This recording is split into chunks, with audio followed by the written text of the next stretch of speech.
همه اینو دادن، همون سپرافکایی که لازم بود پیشنهاد کردن به صلح، همه اونو قلبکی بدن.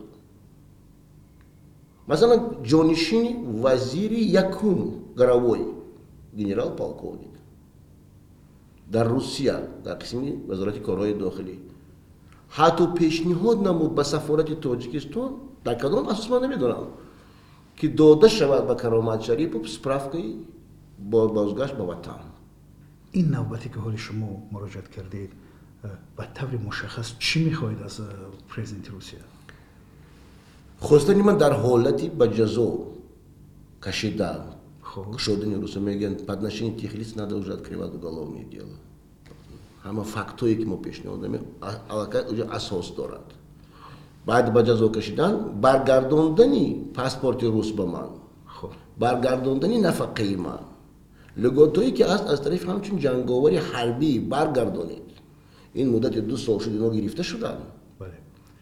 خب حالا تا حال حاضر به صورت عموم این مسئله شما در داخل تاجیکستان در کدام سطح قرار دارد؟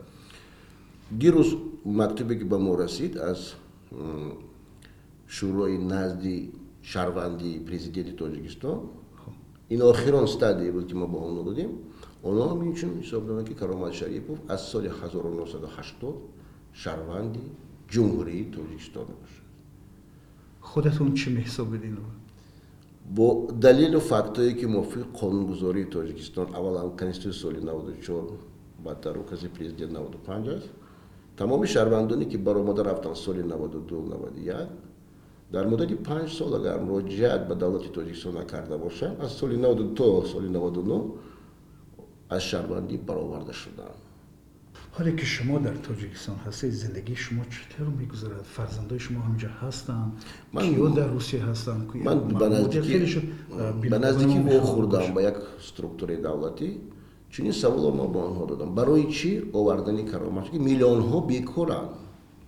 چرا بالای میلیون ها با شخصان دیگری که آنها میتونن نام بیابند خلانن خوراک حتی نزدیکانی خودتون است؟ چی از این سبب جواب دادن نمیتونه؟ بینید میگه گردید کار یابید. ما گفتم حجتی این روزا نیست که با من به حجت در تاجیکستان کار کرده میشود. یعنی چه کار؟ به پاسپورت به هیچ مرحمت کار یابید کار کنیتون در اینجا گردید.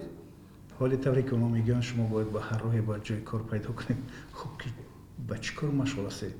اولا من گفتم که اول به شخصانی که بغیر از من جای کار دید اونا ترک وطن نکنن، نبرن در خود اتوبوس ترالبوس دیگر چیز در راه نمرن که صدا پیدا نشود. بودن من در تاجیکستان تا روز آخر من همیشه بشینم در سر دسترخوانم، در مسجدم، در نمازم دعا میکنم به ملت تاجیکی فراموش کردگی نیستم. آنها بودن 2 سال من گشته نیستم، من کمبودی ندارم نه از طرف حکومت روسیه و تاجیکستان.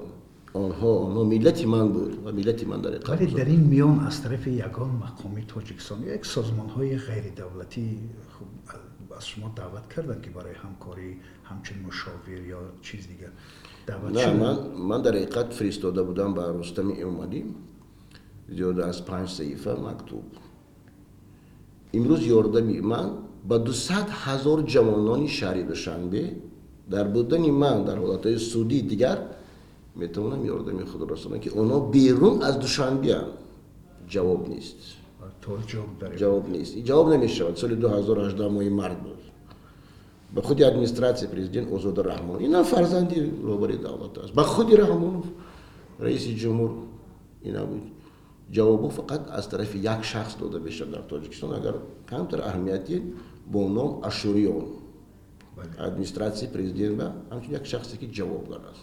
در تمام مکتوب‌ها هوای انسان میکنند قبول نبود. شما حال برگردیم به مراجعه شما به اون آغاز صحبتمون.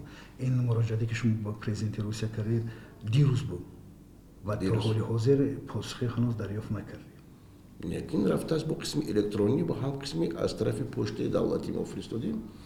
اینا پیدا میشه نه کمتر در روزایی ممکن نزدیک 10 روز لازم است. در حالت دولتی 10 روز برای اینکه ما 10 روز باز جواب شما دادیم. نویسند خوب ننویسند. نقطه این تاریخ است. این چیزی که شید رفت موند و میموند تاریخ است. پیش از ما بوده. ولی به هر حال شما که در تاجیکستان زندگی میکنید خب که اینترنت و شبکه‌های اجتماعی دیگر چیزها از وضع مهاجرای تاجیک در روسیه با خبر هستید. باری شده است که به شما مراجعت کردن و شما از اینجا استفاده به کار اونها مساعدت کردید و حل کردید؟ من در حیات حرکت میکنم، میگم چیزی رو خطا نگویم. هستند با قسمی نوشته، با قسمی تلفنی.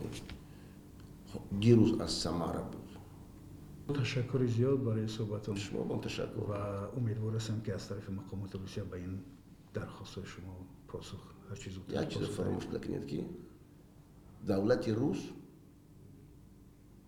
روزنامه‌نگارانی امروز دارن که نسبت ملت خود مبارزه میبرند.